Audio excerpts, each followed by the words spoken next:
자, 이번 시간에 413페이지 부당이득과 불법행위에 관해서 공부하고요. 이제 불법행위 끝나고 나면 뒤에 가면 이제 부진적 연대 채무 관계를 이제 붙여놨습니다.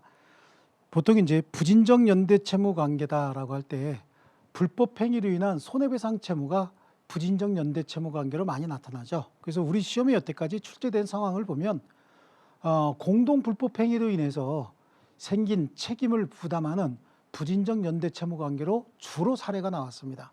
그래서 부진적 연대 채무를 앞에 채권 청론에 안 집어넣고 뒤로 빼놨습니다. 거기에 핵심적인 내용 같이 이렇게 한번 보겠습니다. 먼저 이제 부당이득이죠. 부당이득은 법률상 원인 없이 타인의 재산이나 노무로 인하여 이득을 얻고 그만큼 타인에게 손해를 끼쳤으면 그게 부당이득이고, 부당이득은 법률적 성질이 사건이라는 거예요. 부당이득을 얻기 위해서 뭔가 노력을 했으면 그거는 불법행위지 부당이득이 아닙니다. 부당이득은 그거 자체가 사건이고요. 부당이득이 성립하기 위해서는 금방 말씀드렸습니다. 법률상 원인 없이 타인의 재산 또는 노무로 인하여 이득을 얻고 이로 인해서 타인에게 손해를 가했을 때라고 하는 거고요. 그 설명이 다음 페이지부터 다시 나오죠. 그래서 타인의 재산 또는 노무로 인해서 이익을 얻고 그만큼 타인에게 손해를 가했어야 된다라고 하는 거죠. 상대방에게 손해가 발생하지 않았다라고 한다면 이는 부당이득의 문제가 생기지 않습니다. 그래서 양쪽 가로 2번에 동그라미 1번에 일방 당사자가 이익을 얻었다 하더라도 상대방이 그로 말미암아서 손해를 입은 일이 없다면 부당이득의 문제는 발생하지 않는다라고 하는 거죠. 그래서 그 밑에 판례 1번하고 3번 정도 보시는데, 부당이득 반환 청구할 때 그 이득이라 하면 실질적인 이익을 가리키는 것이다. 그래서 법률상 원인 없이 건물을 점유하고 있었대요. 법률상 원인 없이 타인의 건물을 점유하고 있었다라고 하더라도 단순히 점유만 했지 본래 용도대로 사용 수익할 수 없었다. 그래서 얻은 이익이 없다. 실질적으로 이익을 얻은 것이 없다라고 한다면 부당이득도 없다. 부당이득이 없다는 얘기는 반환할 것도 없다는 얘기예요. 그러니까 예를 들어서 임대차가 종료가 됐는데 임차인이 임대인의 부동산을 계속 점유하면서 유치권을 주장합니다. 유치권을 주장하면서 비용 상환해 줄 때까지 나는 목적물 못 돌려줘요 라고 계속 점유하고 있었다. 이러한 점유 과정에서 기존의 임대차 목적대로 목적물을 계속해서 사용 수익했다. 그러면 그 사용 수익 이익은 부당이득이 되는 건데, 사용 수익하지 않았다라고 하면 점유만 하고 있었지 사용 수익하지 않았다. 그러면 부당이득은 없는 거죠. 자, 3번에 741조의 법률상 원인 없이 타인의 재산 노무로 인하여 이익을 얻고 타인에게 손해를 가한 자는 그 이익을 반환해야 한다라고 부당이득 반환을 규정하고 있다. 그래서 법률상 원인 없이 이익이 있다 하지라도 타인에게 손해가 없다면 그 타인은 부당이득 반환 청구권자가 될 수가 없다. 그렇죠. 부당이득 반환 청구하려면 나에게 손해가 있다라고 하는 걸 입증을 해야 되는데 손해가 없는데 반환 청구할 게 없는 거죠. 이익과 손해 사이에 인과관계가 있어야 된다라고 하는 거고, 그 이익과 손해는 서로 법률상 원인 없이 발생했어야 된다라고 하는 겁니다. 그래서 법률상 원인 없이 발생해야 된다. 그러니까 아무런 법적인 근거 없이 타인의 재산을 사용했다. 뭐 그런 게 원인이 되겠죠. 그래서 밑에 있는 판례 볼게요. 415페이지에 있는 1번 판례. 타인 소유 토지의 권한 없이 건물을 소유하고 있는 자는 남의 토지에 내가 건물을 가지고 있대요. 그 자체로서 특별한 사정이 없는 한 법률상 원인 없이 타인의 재산으로 하여금 토지의 차임에 상당하는 이익을 얻고 있고 타인에게는 그 동액 상당의 손해가 발생하고 있는 겁니다. 그러니까 남의 땅에다가 아무런 이유 없이 내 차를 세워놨다. 남의 땅에다가 아무 이유 없이 내가 건물을 짓고 있더라 라고 하는 거, 이게 부당이득이 되는 거고, 그 토지 차임 상당액, 토지 사용료 상당액은 부당이득으로서 토지 소유자에게 돌려줘야 되는 겁니다. 자, 이게 부당이득이고요. 부당이득의 효과입니다. 부당이득자는 그 이익을 반환해야 됩니다. 그럼 이익을 반환할 때 여태까지 우리가 했던 거 많이 나오죠. 수익자가 선이익인 경우에는 현존이익만, 수익자가 악이익인 경우에는 받은 이익에 이자를 붙이고 손해가 있으면 손해까지도 다 배상해야 된다. 그래서 모든 손해 다 배상이다. 이렇게 많이들 이야기하죠. 자, 수익자의 악이 인정인데 수익자가 선이었는데 이익을 받은 후에 법률상 원인 없음을 알았다.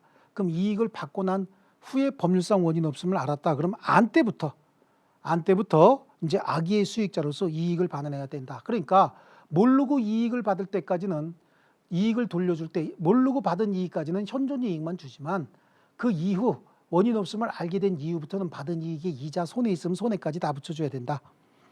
선의의 수익자로도 패소하게 되면 패소한 때가 아니라 소가 제기된 때로부터 악의의 수익자가 된다라고 하는 거죠. 이거 우리는 점유권에서도 똑같은 내용 봤습니다. 그럼 부당이득을 돌려줄 때 그 부당이득 반환은 어떻게 할 것이냐? 원물 반환을 해줘야 되는 거예요. 근데 원물 반환이 불가하면 그 가액, 즉 금전으로 반환해야 되겠죠. 네, 그런 정도. 더 뭐 이항은 안 보셔도 관계없습니다. 부당이득에 관한 특칙인데 부당이득이 있음에도 불구하고 반환 청구가 제한되는 경우가 있어요. 비채 변제입니다. 채무가 아님에도 불구하고 채무를 변제하는 걸 비채 변제라고 얘기를 합니다. 채무가 없음에도 불구하고 채무가 있는 줄 알고 변제했다. 그 비채 변제인데 비채 변제는 변제받은 자에게 부당이득이 있는 거잖아요. 그러니까 반환 청구할 수 있어야 되는데 당연히 비채 변제는 반환되어야 되지만 그 반환 청구가 불가능한 경우가 742조와 744조에 나와 있는데 채무 없음을 알고도 임의로 변제했다. 이걸 악의의 비채 변제라고 얘기하죠. 이거는 일종의 증여 또는 기부 정도로 보는 겁니다. 그래서 그 반환을 청구하지 못한다. 악의의 비채 변제는 그 이익에 반환 청구 못한다고 돼 있고요. 도의관념에 적합한 비채 변제요. 채무 없는 자가 자기가 채무가 있는 줄 알고 변제했다는 거죠. 그러면 이거는 선의의 비채 변제예요. 모르고 변제했다는 얘기잖아요. 이 경우에도 그 변제가 도의관념에 부합되는 경우에는 그 이익의 반환을 청구하지 못한다라고 얘기를 하는데 소멸시효가 완성이 돼서 채무자가 소멸시효 완성을 주장하면서 나 채무 변제 못해요 라고 주장할 수 있음에도 불구하고 소멸시효 완성된 사실을 모르고 채무를 변제했대요. 나중에 알고 보니까 소멸시효가 완성된 걸 변제했네요. 이랬어도 원래 갚아야 될 채무를 변제한 거기 때문에 이 경우에는 도의관념에 부합한 비채 변제다라고 해서 그 이익에 반환 청구할 수 없다라고 되어 있고요. 내 채무가 아닌 타인의 채무를 변제한 거죠. 그래서 채무자가 아닌 자가 착오로 인하여 타인의 채무를 변제했답니다. 그럼 내 채무가 아닌데 내 채무인 줄 알고 변제했다 그런 거예요. 그래서 갑하고 을이 있는데 을의 채무를 병이 변제했다는 얘기죠. 을의 채무를 병이 변제했는데 그럼 병은 내 채무인 줄 알고 변제했다. 그리고 비채 변제 일종의 비채 변제잖아요. 그러니까 돌려달라고 해야 되는데 채권자 갑은요. 을의 채권이 자기가 을에게 행사되는 채권이 변제된 걸로 알고 이게 소멸시효 완성일인데 소멸시효를 중단시키지 않았다는 거죠. 변제받았다고 생각을 했으니까 소멸시효 중단시키지 않았겠죠. 또는 채권 증서 같은 걸 전부 회멸을 시켰다는 얘기죠. 이런 경우에는 병이 그러한 변제 행위가 없었다면 갑이 소멸시효를 중단시켰을 테고 아니면 채권 증서 등을 잘 보관했을 텐데 병의 변제로 인해서 생긴 거 아니겠습니까? 자, 그때예요. 그래서 채무자가 아닌 자가 착오로 인하여 타인의 채무를 변제한 경우에 채권자가 선의로 증서를 회멸하거나 담보를 포기하거나 시효로 인해서 채권을 잃은 때, 즉 병이 변제하지 않았으면 갑이 이러한 효과가 발생하지 않았을 겁니다. 변제자는 그 반환을 청구하지 못한다. 전항의 경우 변제자는 채무자에게 구상권을 행사할 수는 있어요. 여기다가 구상권 행사할 수 있는데 그것도 구상권이 남아있는 채권만 행사가 가능한 거죠. 그건 이제 별개로 따지기로 합니다. 그 다음에 변제기 전에 채무 변제예요. 변제기에 있지 아니한 채무. 자, 채무가 변제기가 정해져 있다는 얘기는 즉 7월 10일까지 갚아야 된다는 얘기는 7월 10일 전에 갚으면 된다는 얘기지 7월 10일에만 갚아야 된다 그런 뜻은 아니거든요. 그래서 변제기 있지 아니한 채무를 변제한 때 그 반환을 청구하지 못하는 거예요. 그러나 채무자가 착오로 인하여 변제한 때 채권자는 이로 인하여 얻은 이익 정도를 반환해야 된다. 그러니까 원래 1월 말일 날 갚아야 되는 채무인데 잘못 알고 12월 1일 날 갚았다. 12월 말일 날 갚았다. 그럼 한 달 먼저 갚았다는 얘기잖아요. 근데 그 채무에는 기간 이자가 다 들어가 있다. 그럼 원금 갚은 건 당연한 겠지만 기간 이자 상당액은 채권자가 부당이득을 얻은 거죠. 그래서 채권자가 이로 인해서 얻은 채권자의 기간 이익 상당액은 돌려주어야 한다라고 하는 거고요. 불법 원인 급여가 나오는데 불법 원인 급여라고 하는 건 불법을 원인으로 해서 재산을 급여받거나 노무로 인해서 타인의 재산을 노무를 제공받았다는 얘기예요. 그러니까 불법을 원인으로 하여 재산을 급여하거나 노무를 제공한 때 그 이익에 반환을 청구하지 못한다라고 할 때 그 불법의 원인은 103조 내지는 104조 반사회적 행위만 해당합니다. 여기서는요.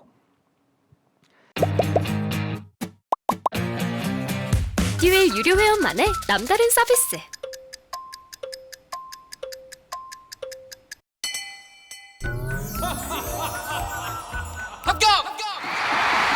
합격하고 돈도 받는 혜택. 오직 에듀윌 유료 회원에게만. 에듀윌. 무료 합격!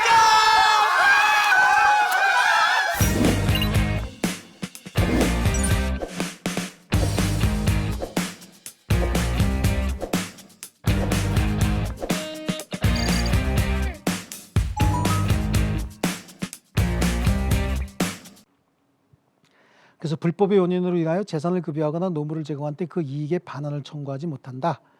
그러나 불법의 원인이 수익자에게만 있는 경우엔 그러하지 아니하다. 이건 우리 103조 104조 민법 총칙하면서도 많이 했던 내용이에요. 여기서 불법 원인은 반사회적 행위 그것만 있습니다. 자, 그 내용은 이미 다 설명한 거고 오른쪽 페이지 불법 원인 급여의 불법의 원인은 반사회적 행위만 해당한다라고 하는 게 나와 있고요. 23회 때 뭐라고 나왔는지 한번 보시죠. 채무 없음을 알고 이를 변제한 때는 반환 청구하지 못한다. 부당이득 반환에 있어서 수익자가 악이라는 점은 그렇죠. 입 다물고 있으면 선의는 추정이 되는 거니까 수익자가 악이라고 하는 점은 악의를 주장하는 측에서 입증해야 된다. 뭐 당연한 얘기 같고요. 계약상 급부가 계약의 상대방뿐만 아니라 제3자 이익으로 된 경우에 급부를 한 계약의 당사자는 제3자에 대하여 직접 부당이득의 반환을 청구할 수는 없는 거죠. 계약상 급부가 계약의 상대방뿐만 아니라 제3자 이익으로 넘어갔다는 거예요. 그럼 급부를 한 계약의 당사자는 제3자에게 그렇죠. 제3자에게 직접 달라고 할 수는 없잖아요. 그렇죠. 그래서 계약상 급부가 계약 상대방뿐만 아니라 제3자 이익으로 귀속이 된 경우에 계약의 당사자가 계약 상대방에게 반대 급부를 청구할 수 있는 건 모르겠으나 제3자에게 야, 그 이익을 직접 내놔라 라고 할 수는 없어요. 제3자에게 즉 갑이 을과 계약을 체결했고 그 계약에 대한 급부는 을을 통해서 병이 가졌다. 제3자가 가졌다. 그럼 갑이 한 급부에 의해서 급부가 여기에 50% 여기에 50%가 귀속이 됐다라고 할 때 법률행위의 당사자는 갑하고 을이잖아요. 그러니까 갑이 을에게 100% 내놔라 라고 하면 을이 찾아다 주는 건 모르겠으나 여기다가 야 너는 50%만 내놓고 네가 50% 내놔라 이렇게는 못한다는 얘기예요. 당연히 부당이득은 자기하고 법률행위 한 자에게 청구해야 되겠죠. 타인의 토지를 점유함으로 인해서 인한 부당이득은 그 이행 청구받은 때로부터 즉 그렇죠. 타인의 토지를 점유함으로써 생긴 부당이득은 이행 청구를 받게 되면 바로 그때 줘야 되는 거 아닙니까? 그러면 안 주면 그때부터 지치 책임이 생긴다라고 하는 거고요. 자, 그다음에 밑에 불법행위입니다. 자, 불법행위는 고의 또는 과실에 의한 위법행위로 타인에게 손해를 가하는 행위를 불법행위라고 얘기를 합니다. 그래서 불법행위가 있게 되면은 상대방에게 손해배상을 해줘야 되는데 불법행위로 인한 책임은 과실책임 내지는 무과실책임도 있어요. 과실책임도 있고 무과실책임론도 둘 다 존재한다라고 하는 거죠. 이제 불법행위의 요건을 보시면 가해자가 고의 또는 과실을 했어야 되는 거예요. 고의 또는 과실로 제3자에게 가해를 했어야 됩니다. 그리고 가해자에게는 책임 능력이 있어야 책임을 물을 수 있는 거죠. 불법행위 책임 물을 수 있는 거고요. 그 가해 행위는 위법성이 있어야 된다라고 하는 거죠. 그래서 개인적 법익이라든지 사회적 법익을 침해하는 듯한 위법행위가 있어야 된다. 그래서 위법행위다라고 하는 건 형벌복규를 위반한 거 동그라미 2번이에요. 단속복규나 강행복규 위반한 거 당연히죠. 선량한 풍습 기타 사회질서 위반한 거 이런 것들 다 위법행위입니다. 위법행위성의 조각사유라고 하는 거 특별히 보지 마시고요. 그 다음에 손해발생이라고 하는데 손해는 현실적으로 발생했어야 된다라고 하는 거죠. 그리고 그 손해는 동그라미 양쪽 가로 2번에 동그라미 1번 재산적인 것, 정신적인 것 다 포함합니다. 하지만 가해 행위로 인해서 생긴 것이라고 하는 인과관계가 있어야 돼요. 가해 행위로 인해서 생긴 것이라는 인과관계가 있어야 되고 정신적인 것, 신체적인 것, 기타 이런 것들 다 포함하겠다라고 하는 겁니다. 자, 불법행위의 효과, 손해배상이에요. 고의 또는 과실에 의한 위법행위로 타인에게 손해를 가한 자는 손해배상해 줘야 되겠죠. 이 손해배상 방법은요, 금전배상이에요. 그래서 손해배상 청구권을 세 글자로 줄이면 손배청이라고도 얘기하지만 돈 내놔 이렇게도 되는 겁니다.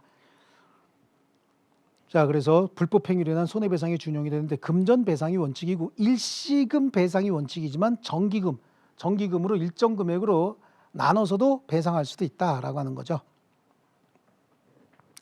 자, 그다음에 명예훼손과 금전배상의 특칙인데 764조의 타인의 명예를 훼손한 자는 자에 대해서 법원은 피해자 청구에 의하여 손해배상에 가름하거나 손해배상과 함께 명예회복에 적당한 처분을 명할 수도 있다. 그럼 명예회복에 적당한 처분이다라고 하는 건 그냥 공개 사과 뭐 이런 정도는 모르겠으나 거기 우리 헌법재판소 결정이 뭐라고 돼 있냐면 이 명예회복에 적당한 처분에 사죄 광고를 포함시키는 것은 헌법에 위반된다. 너무 과하다는 얘기예요. 공개 사과 정도는 모르겠으나 일간 신문이나 아니면 공중파 방송에 사죄 광고를 포함시키는 거 이건 너무 과하다. 그래서 이거는 과잉 금지를 정하고 있는 헌법에 반한다라고 얘기하는 거고요. 이것도 우리 시험에 이 내용 자체가 시험에 나온 적도 있습니다.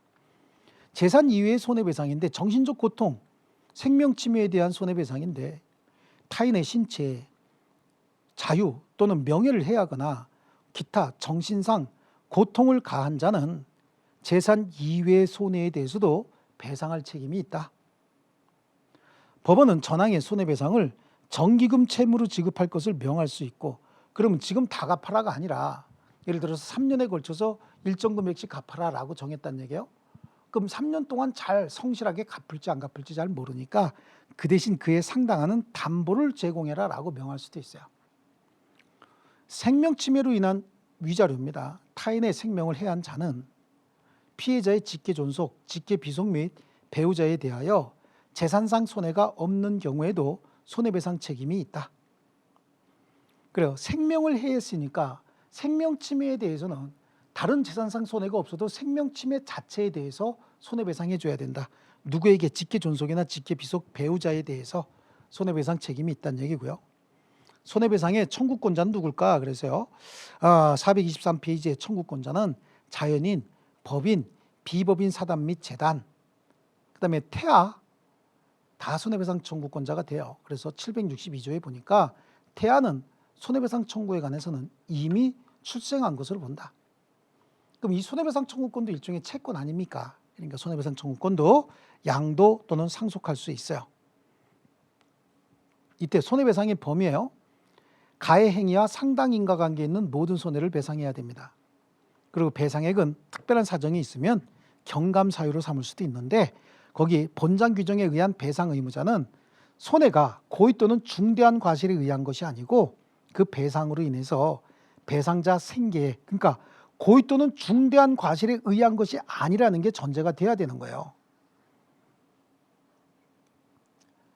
자, 그 위에 우리 손해배상 청구권의 양도 보니까 제 동그라미 2번에 고의의 불법 행위로 인한 손해배상 청구권을 수동채권으로 하여 상기하지 못한다 이렇게 돼 있죠. 그럼 고의의 불법 행위 거기에 중과실을 어떻게 할 거냐라고 하는 거죠. 중과실은 일반적으로 고의라고 보는 게 일반적이지만 우리 이게 법무사 시험에 한번 나왔어요. 중대한 과실로 인한 불법 행위가 있었대요. 이런 경우에 그 손해배상 청구권을 수동채권으로 상기할 수 있느냐라고 하는데 중대한 과실로 인한 때는 상기할 수 있다라고 우리 문제가 나온 적이 있죠. 중대한 과실로 인할 때는 상기할 수 있다. 고의만 상기할 수 없다 이렇게 얘기를 했는데 중대한 과실을 상기할 수 있다고 허용해 준 건 거기에만 있어요. 좀 특이한 내용이긴 하죠. 잠깐 기억이 나서 말씀드렸고요. 다시 765조에 가면 본장 규정에 의한 배상 의무자는 그 손해가 고의 또는 중대한 과실에 의한 것이 아니고 그 배상으로 인하여 배상자 생계에 중대한 영향을 미치게 될 경우에는 법원의 배상액에 경감을 청구할 수 있다. 그리고 법원은 여러 가지 정황을 파악해서 적절히 감안해서 배상액을 경감할 수도 있다라고 하는 거고요. 손해배상 청구권의 단기 소멸시효예요. 그래서 불법 행위로 인한 손해배상 청구권은 보통보다 짧은 소멸시효 기간을 갖습니다. 그래서 피해자 및 그 법정 대리인이 가해자 및 손해를 안 날로부터 3년 또는 불법 행위 한 날로부터 10년이 경과하면 소멸하게 된다라고 하는데 두 기간 중 먼저 도래하면 손해배상 청구권은 소멸하는데 거기에 하나 더 써놔야 되죠. 미성년자에 대한 성범죄로 인한 손해배상 청구권이에요. 미성년자에게 행한 성범죄로 인한 손해배상 청구권이에요. 우리 소멸시효 쪽에서 봤습니다. 그래서 동그라미 4번이라고 하고요. 미성년자에 대한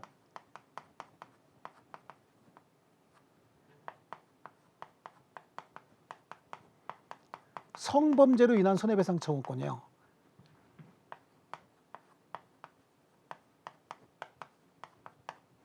손해배상 청구권은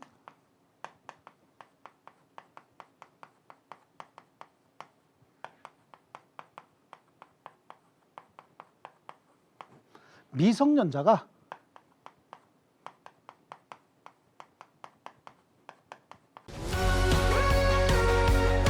사실 수강료가 꽤 부담이 돼서 와이프한테 눈치가 많이 보였어요. 근데 애들 유료 회원은 합격하면 환급해준다고 하니까 의지가 더 불타더라고요. 받아야겠다. 꼭 받아야겠다. 그래서 환급 받으셨나요? 네, 와이프가 엄청 좋아하더라고요.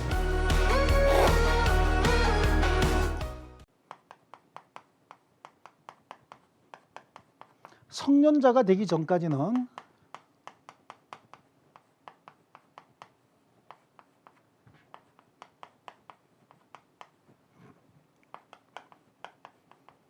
소멸시효가 진행하지 않는다죠.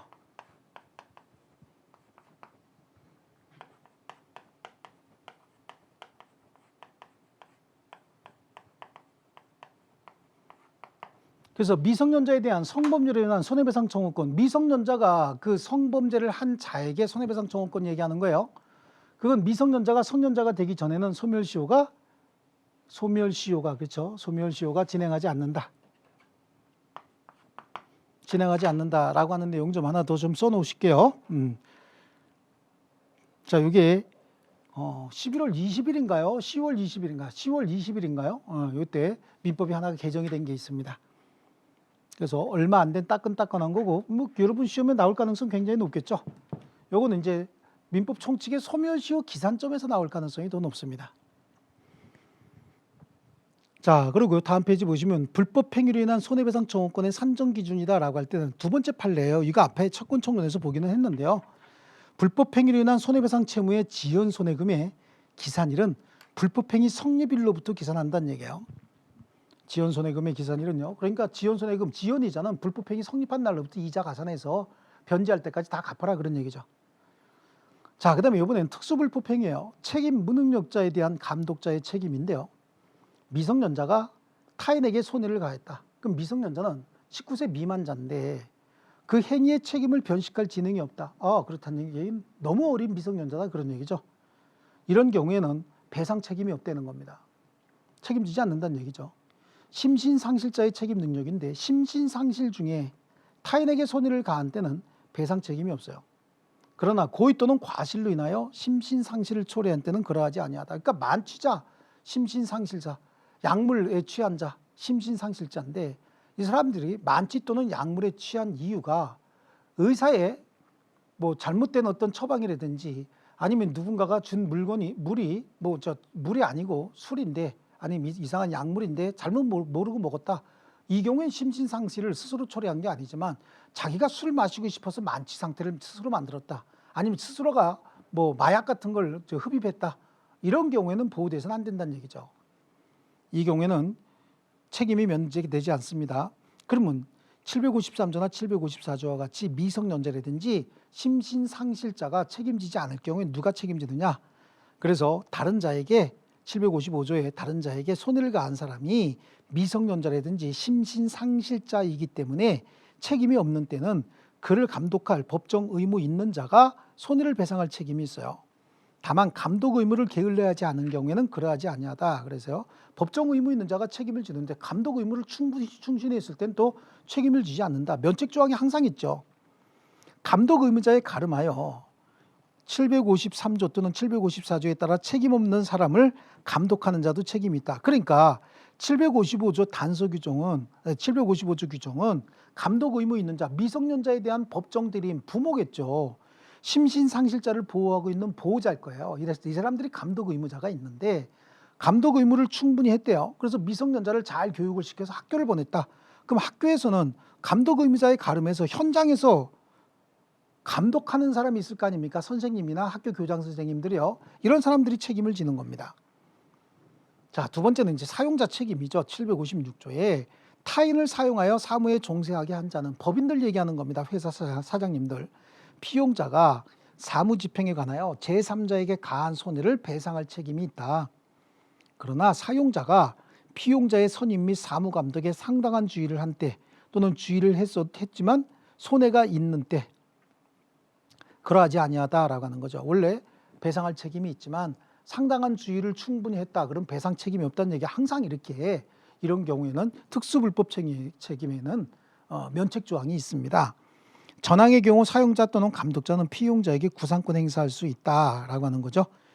자, 그래 거기 밑에 보면은 판례 내용도 하나가 그 중요한 내용이 있습니다. 그래서 도급인의 수급인의 일의 진행 및 방법에 관해서 구체적인 지휘 감독을 유보하고 공사를 시행해서 구체적인 지휘 감독을 하였다면, 그러니까 도급을 하면서 네가 알아서, 수급인 네가 알아서가 아니라 내가 시키는 대로 해라라고 해서 도급 지휘 감독을 하고 있었답니다. 그래서 도급인은 수급인이나 수급인의 피용자의 불법 행위로 인한 손해배상에 대해서 사용자로서 책임이 있다. 자기가 스스로 지휘했다는 얘기는 현장에서 실질적으로 지휘 감독자에 있었다는 얘기잖아요. 그러면 당연히 사용자로서 책임지는 거고요. 자, 도급인의 책임이에요. 도급인은 수급인이 그 일에 관하여 제3자에게 가한 손해를 배상할 책임이 있다. 그러나 도급 또는 지시에 관하여 도급인에게 중대한 과실이 있는 때는 그러하지 아니하다. 그러니까 밑에 있는 그 판례는 여기로 들어가는 게 맞겠네요. 그래서 금방 424페이지 하단부에 있던 그 판례 내용은 757조 밑에 들어가는 게 맞겠습니다. 그래서 원래 도급인은 수급인이 제3자의 가한 손해에 대해서도 책임지지 않습니다. 왜냐하면 수급인이 모든 책임을 알아서 하는 거예요. 그래서 하도급 공정화에 관한 법률에 의하면 도급인이 수급인의 업무 집행에 원래 간섭하지 못하게 돼 있거든요. 그런데 도급 계약의 내용으로 도급인이 직접 지휘 감독하고 있었다, 또는 도급 또는 지시가 부당했다, 이런 경우에는 또 책임져야 되는 거예요. 그 다음에 공작물의 점유자 또는 소유자의 책임이다라고 하는데요. 공작물의 설치 또는 보존의 하자로 인하여 타인에게 손해를 가했다. 이때는 공작물의 점유자가 손해를 배상해야 됩니다. 그러니까 점유자라는 얘기는 현재 사용 수익하고 있는 자다, 그런 얘기죠. 그러나 점유자가 손해 방지에 필요한 주의를 해태하지 아니한 경우는 소유자가 그 손해를 배상할 책임이 있다. 예를 들어서 여러분이나 제가 어떤 회사로부터 물건을 대여받아서, 그렇죠, 대여받아서 물건을 사용하고 있는데 그 사용하고 있는 동안에 이 물건으로 인해서 제3자에게 손해가 생겼다. 그럼 당연히 점유하고 있는 제가 손해배상 책임을 져야 돼요. 근데 이 물건의 용법에 따라서 충분한 주의를 다 했는데도 손해가 생겼다. 그렇다는 얘기는 물건 자체의 하자로 인해서 생긴 손해다, 그런 의미가 들어가 있거든요. 이 경우에는 소유자가 책임져야 돼요. 전항의 경우 수목의 제식이나 보존의 하자의 경우에 준용한다라고 하는 거고, 책임 있는 자에게 구상권 행사할 수 있다라고 하는 겁니다. 자, 그런 정도로 보시고요. 그 밑에 있는 판례 중에 민법 제758조에서 말하는 공작물이라 함은 인공적 작업에 의해서 제작된 물건을 말하는 것이다 라고 해서 전기 자체는 여기서 얘기하는 공작물이 아니다 라고 얘기를 합니다. 전기 자체는 여기서 얘기하는 공작물이 아니다. 그럼 전기는 뭐냐? 그냥 물건이란 얘기예요. 자, 그런 정도 보시고, 동물의 점유자의 책임이에요. 자, 동물의 점유자는 동물이 타인에게 가한 손해를 배상할 책임이 있습니다. 그러나 동물의 종류와 성질에 따라서 보관에 상당한 주의를 해태하지 아니한 땐 그러하지 아니하고, 점유자의 가름에서 동물을 보관한 자도 전항의 책임이 있다라고 하는 거예요. 그래서 동물을 훈련시키기 위해서 그 훈련사가, 개 같은 거 훈련사가 개 훈련시키다가 제3자에게 개가 공격을 가해서 손해가 생겼다, 손해배상 책임져야 되죠, 당연히. 자, 그 다음에 공동불법행위인데, 수인이 공동의 불법행위로 타인에게 손해를 가한 때는 연대해서 손해배상 책임이 있어요. 그런데 공동이 아닌 수인의 행위 중 어느 자의 행위가 손해를 가한 것인지 알 수 없을 때도 전항과 같다. 그럼 손해배상 책임이 있다는 얘기죠. 자, 우리 형법에는 말이죠, 두 사람이 공동으로 불법행위했는데 누구의 행위로 불법이 발생한 건지 분명치 아니한다. 그러면 둘 다 무죄 추정이에요. 근데 우리 민법은 둘 다 공동으로 같이 불법행위한 걸로 취급해버립니다. 교사자나 방조자, 교사자는 시킨 자고 방조자는 망봐준 사람이죠. 이런 자도 공동행위자로 보겠다. 그래서 공동불법행위자가 피해자에게 지는 책임은 이게 부진적 연대 채무 관계예요. 그래서 갑하고 을, 병이 공동불법행위자로서 A한테 손해를 가했다라고 하는 거죠. 손해를 가했는데 그 발생한 손해가 예를 들어서 3천만 원이다. 그럼 손해를 가했는데 셋이 가해 정도의 비율이 3분의 1씩이다 라고 했을 때 3분의 1은 얘네들은 서로 부진적 연대채무 관계거든요. 부진적 연대채무 관계이기 때문에 한 사람이 3천만 원의 손해를 배상을 했다라고 해도 나머지에게는 구상권을 행사할 수 없다라고 하는 게 부진적 연대채무의 기본적인 개념이거든요. 그런데 공동불법행위자 사이에는요, 서로 간에 구상권 행사할 수 있다라고 하는 게 우리 판례인 거예요. 그래요. 자, 그런데 여기서 불법행위 책임자가 혹시 얘한테 채무를 면제해 줬답니다.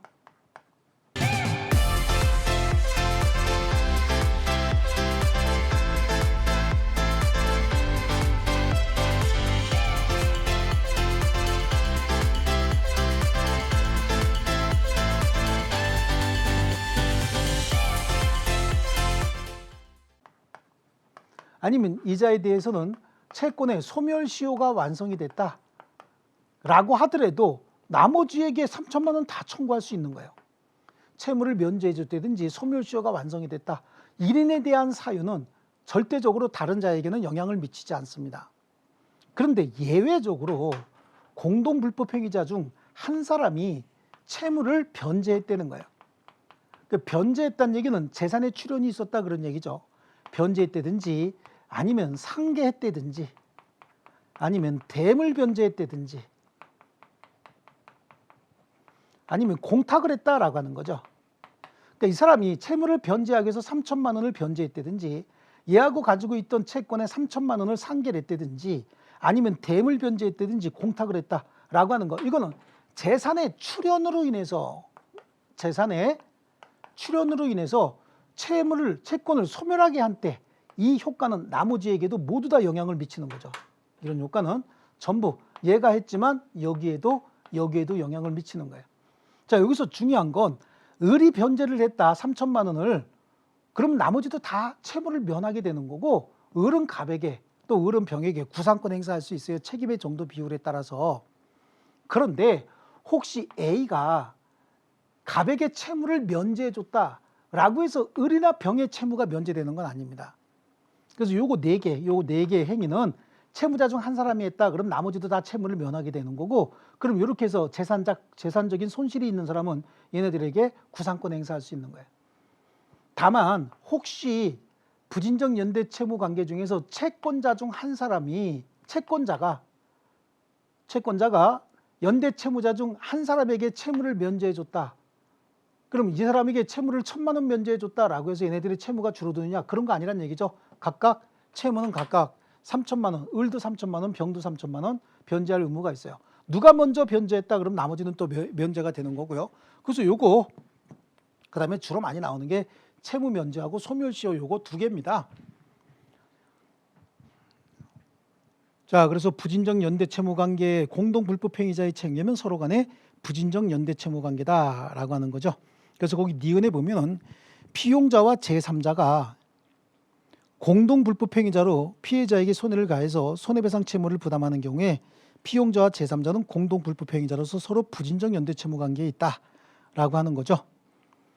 그래서 사용자의 손해배상 책임은 피용자의 배상 책임에 대한 대체적인 책임이다. 사용자도 제3자와 부진적 연대 채무 관계에 있다고 보아야 할 것이고 사용자와 피용자가 제3자의 책임 비율에 정해진 피용자 부담 비율을 초과해서 피해자에게 손해배상한 경우에 사용자는 제3자에게도 구상권을 행사할 수 있다. 자, 이게 이제 우리 조금 이따 뒤에 보면은 사례 문제로 나올 거예요. 원래는 을하고 병이 공동으로 불법행위를 했고 을은 갑 회사의 피용자인 거예요. 그래서 공동으로 불법행위를 했고 피용자니까 갑하고 을이 공동 불법행위자가 돼버리는 거죠. 그러다 보니까 갑, 을, 병 모두 다 공동 불법행위자가 된 거예요. 이때 을의 부담 비율은 갑이 같이 분담을 해야 되는데 갑이 너무 많은 돈을 출연을 해서 3천만 원을 다 갚아버렸다는 거죠. 3천만 원을 다 갚아버린 경우에는 을뿐만 아니라 병에게도 구상권 행사할 수 있다. 자, 그런 내용인데 조금 있다가 다음 페이지에 나올 겁니다. 그럼 부진적 연대 채무 관계는 법인의 불법행위 등등등등보다는 리을에 있는 항상 공동 불법행위자의 책임이다. 또는 피용자의 불법행위 책임과 사용자 책임 이런 정도 2개 정도입니다. 이 2개 정도가 늘 사례 가지고 나와요. 자, 그다음에 오른쪽으로 가면 부진적 연대 채무의 효력입니다. 대외적 효력입니다. 채권자는 연대 채무와 동일한 방식으로 각 채무자에게 각각 이행 청구가 가능합니다. 그래서 공동 불법행위자는 여기서 갑을병을 얘기하는 거예요. 채권자에 대한 관계에서 연대 책임을 지대 공동 불법행위자 내부 관계에는 일정 부담 부분이 있고 이 부담 부분은 공동 불법행위자의 과실 정도에 따라서 정해지는 것이고 공동 불법행위자 1인이 자기 부담 부분 이상을 변제했다. 한 사람이 변제했다 그러면 나머지도 다 변제가 되는 거거든요. 소멸이 되는 거거든요. 예, 변제해서 공동 면책을 얻게 했을 때는 다른 공동 불법행위자에게 그 부담 부분 비율에 따라서 구상권을 행사할 수 있다. 자, 그 밑에 부진적 연대 채무자 중 1인의 채권자에 대한 상계, 공탁, 변제, 대물 변제 이거잖아요.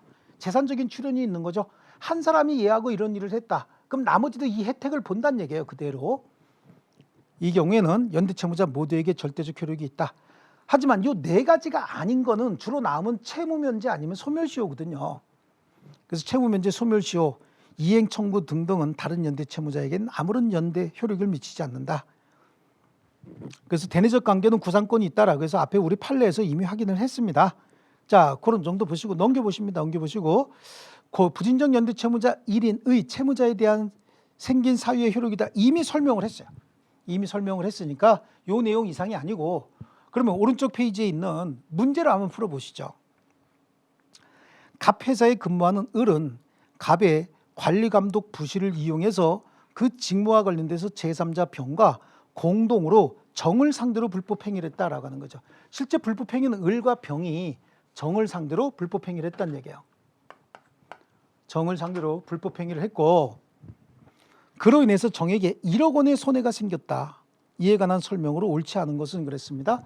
얘한테 발생한 손해가 얼마였답니까? 1억 원이었답니다. 1억 원의 손해가 생겼다. 이때 이제 사례 가지고 한번 따져볼게요. 정은 동시에 을과 병에게 1억 원씩 손해배상 청구할 수 있고요. 정은 을과 병에게 각각 5천만 원씩도 청구할 수 있습니다. 그러니까 1억 원씩 각각 연대 채무자니까요. 1억 원씩 청구할 수도 있고요. 5천만 원씩 청구할 수도 있습니다. 여기는 여기다가도 1억 원, 여기는 각각 5천만 원. 여기에다 1억 원, 여기 각각 5천만 원. 이렇게 청구하는 것도 가능합니다. 그래서 정은 갑과 을에게 각각 5천만 원씩 손해배상을 청구할 수도 있고요. 갑이 정에게 1억 원의 손해를 전부 배상했다라고 하면 갑은 을에게 구상할 수 있어요.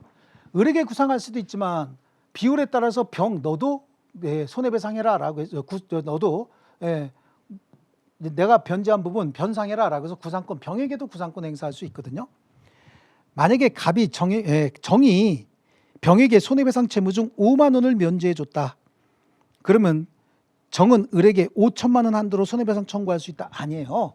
한 사람에게 면제해 줬다라고 하는 그 면제 효과는 다른 사람에게 전혀 영향을 미치지 않는다 그랬잖아요. 그러니까 얘한테 채무 면제해 줬어도 얘들한테 각각 1억 원씩 또는 5천만 원씩 각각 청구할 수 있습니다. 채권액이 줄어드는 거 아닙니다.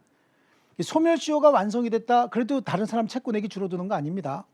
그래서 주로 이제 여기는 이런 식으로 나와요. 그래서 변제, 상계, 대물 변제, 공탁 이런 것들이 절대적 효력이 있다. 그러면 한 사람이 변제했으면 아니면 상계가 됐으면 나머지도 다 면한다 그런 거고요. 만약에 여기다가 채무를 면제해 줬다. 그래도 얘네들한테는 각각 1억 원씩 청구하거나 5천만 원씩 각각 청구하거나 다 청구할 수 있다. 이런 게 이제 부진적 연대 채무 관계고 여태까지 지금 공동 불법행위하고 부진적 연대 채무를 묶어서 사례 문제가 나오면 여태까지 계속해서 이런 식으로 출제가 되어 왔었습니다. 그래서 부진적 연대 채무를 우리 채권 총론의 연대 채무 뒤에다 붙이지 않고 이쪽으로 별도로 빼놓은 겁니다. 그래서 요 사항만 좀 잘 보시고 사례 문제 가지고 결국은 문제풀이하면서 우리 연습을 해봐야 되는 거죠. 그래서 이제 오늘 이제 수업은 여기서 마치기로 할 테는데요. 우리 매도인의 담보 책임 중 권리하자 이런 부분들은요. 그 프린트물 잘 가지고 계시다가 나중에 문제풀이 할 때 문제풀이에 어떻게 대입하는지 연습만 한 번 정도 하시면 돼요. 그러니까 그 매도인의 담보 책임과 관련된 거 공, 공공, 가이, 가이, 가이, 가이, 가이, 그다음에 맨 밑에 공 하나 붙이는 거 있죠. 공이 들어가 있는 건 선악불문이고 또 공이 빈 칸은 다 선이었다라고 하는 거 이렇게 좀 기억을 하시고요. 그래서 나중에 문제풀이 할 때 여기 암기가 돼 있으면 한 번 더 그때 더 들으면 완전히 암기가 되거든요. 그러니까 오늘 한번 암기 연습을 해 보셨으면 좋겠습니다. 자, 고생 많이 하셨고요. 심화 강의 때 또 뵙겠습니다. 수고하셨습니다.